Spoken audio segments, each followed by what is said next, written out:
Are you enjoying your own focus? Are you enjoying how life comes to you? Sometimes you say at you. Life comes to you in response to your vibrational point of attraction, and from that, new determinations are made by you, yes? Are you enjoying how your focused desire keeps happening to you? Do you feel like you are getting pretty good at focusing in the direction of your desire? That's really good. That really is the key to deliberate creation. It's the key to living a happy life, is to be focused in the direction of your desire. We're going to put that into a new term here. At least it's a phrase we haven't offered to you before. And it's the power of non-resisted desire. Oh, the power of non-resisted desire. Someday you'll get some of that. Teasing you a little bit, but mostly you don't have non-resisted or unresisted desire. You have desires that you resist with beliefs. In other words, I want more money, but where I stand right now financially is so in my face. So I have a desire for more money in an experience of not enough. So would you call that non-resisted desire or resisted desire? I have a desire for an improved relationship with this one or that one, but I have this reality of what the relationship currently is. So does that seem like an unresisted desire? Or is it a desire that is sort of muted by reality? So you must be wondering, well, then I guess we're doomed, because reality is sort of obvious. In other words, the phone rings, people drop by. I've got a computer and a smartphone. So it is not a simple thing for you to have non-resisted desire, because reality keeps messing with it. Now, it doesn't need to mess with it. You could get so focused. You could decide in such a powerful way that you're going to be a selective sifter and only focus upon the reality of your life that doesn't resist your desires. But that would require sleeping a lot, tremendous amounts of meditation, and lobotomies. Because life is what it is, and that's a good thing. We are not wanting to make you think that you've got to get so disciplined in your thought that you just stop looking at reality altogether, although we would far rather that you create reality rather than face it. But facing reality is part of creating new reality, because there is a bouncing off place, and that's where you stand. And your current beliefs, you didn't make them up. Life taught them to you. You learned them because you gave attention to things, and the law of attraction matched you up with things that were like them. And so it would feel ridiculous to you to just deny your reality and say that something that is isn't, or something that isn't is, because you are practical in nature, and that serves you sometimes and doesn't serve you sometimes. But what we really are asking you to consider is not giving up your now reality altogether, not even, or not ignoring it or denying it, but just get out ahead of it with your thoughts. Sometimes do, meaning do some segment intending. I've just got into my automobile and I'm on my way somewhere, and in this segment I want to have a comfortable drive, and I want to meet up with other compatible drivers, and I want to feel happy in my body and in my vehicle, and I want to be rested and ready when I arrive where I'm going. That kind of thing, getting out ahead of it. Because when you're getting out ahead of it, when you're looking forward, you're less likely to be contradicting your own desires. Now, it doesn't mean that just because you're looking toward the future that you're not contradicting desires, because you sort of do that. If you listen to a meal around a table with a few people, and you listen with new ears following this time we are together, you may find yourself a little startled at how much looking back at things to complain about goes on almost everywhere you go. And almost no one knows that that is the defeating element. That is the opposite of discovering the awesome power of non-resisted focus. We've been saying to you for a while, you've been listening to us for a while, we've been saying to you for a while that one who is connected to source energy, we've said it in a few different ways, one who's connected to the stream, one who is in the vortex, one who's tuned in, tapped in, turned on, one who's under the influence of source, all of those things meaning the same thing. One who is connected to source energy is more powerful than millions who are not.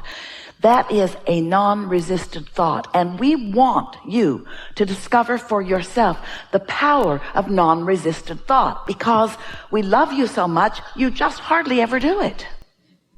You are so objective with your thoughts. You are so weighing the pros and the cons and the pluses and the minuses. You are so not wanting to hurt someone's feelings who's standing in a belching of complaint. And you don't want to make waves. And it feels weird to you if you've trained your thoughts into optimism when you are talking or living with a pessimist. We know how that is. And we're not asking you to divorce your pessimist. We're really not. We're asking you to discover the power of focus and influence your pessimistic others into alignment with their own source energy. What we really want for you is that you discover your own power. And until you do, then you're sort of sloppy in your creating. You're creating by default.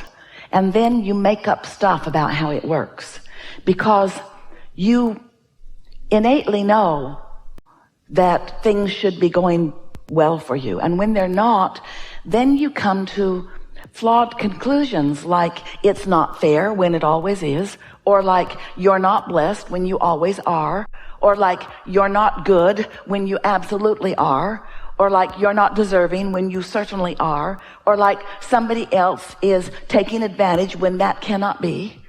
It's attraction, attraction, attraction, attraction, attraction, attraction. It's attraction.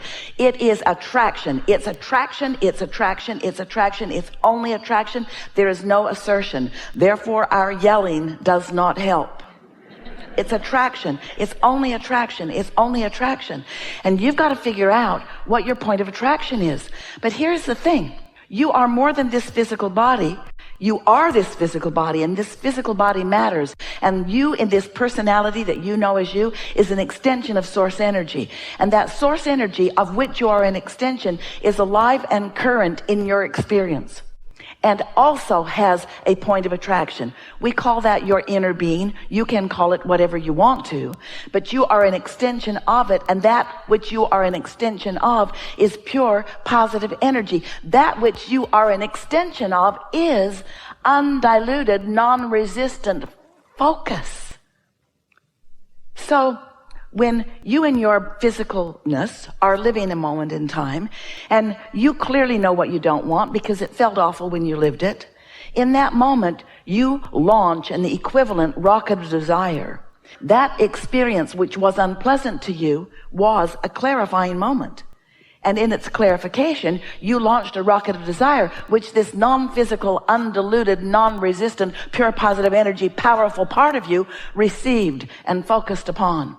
And that's been going on for so long, for more than you have the ability to understand in terms of time, for more than you have the ability to understand in terms of your beingness. That non-resisted part of you is powerful because of the amount of life that has been lived and what's been sorted and sifted and what's been decided and who you really are.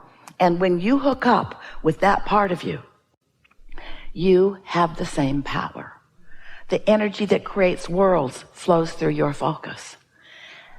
But if you don't utilize it, if you contradict it, if in the moment something happens, when you meet a new friend and you think, I really like you, and you feel that good feeling of love or caring or appreciation, maybe some goosebumps, maybe you want to lick their face, you just feel this attraction to them. That's a moment of empowerment because you're feeling what your inner being is feeling. In fact, you're letting yourself feel what your inner being is feeling. But then, as you look them over, Esther had lunch with her accountant the other day. They were in a lovely restaurant, and he went to the restroom, and when he came back, he said, oh, there's a couple on their first date sitting over by the bathroom door. And he said, they seem to be hitting it off.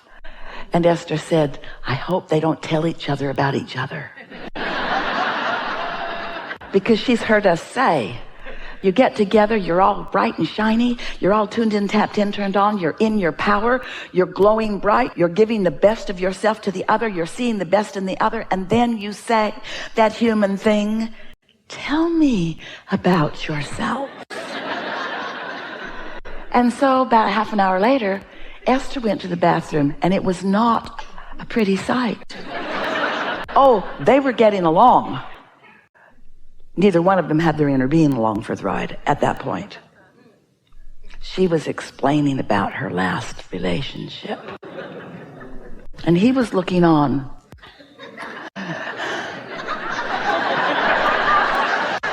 With concern.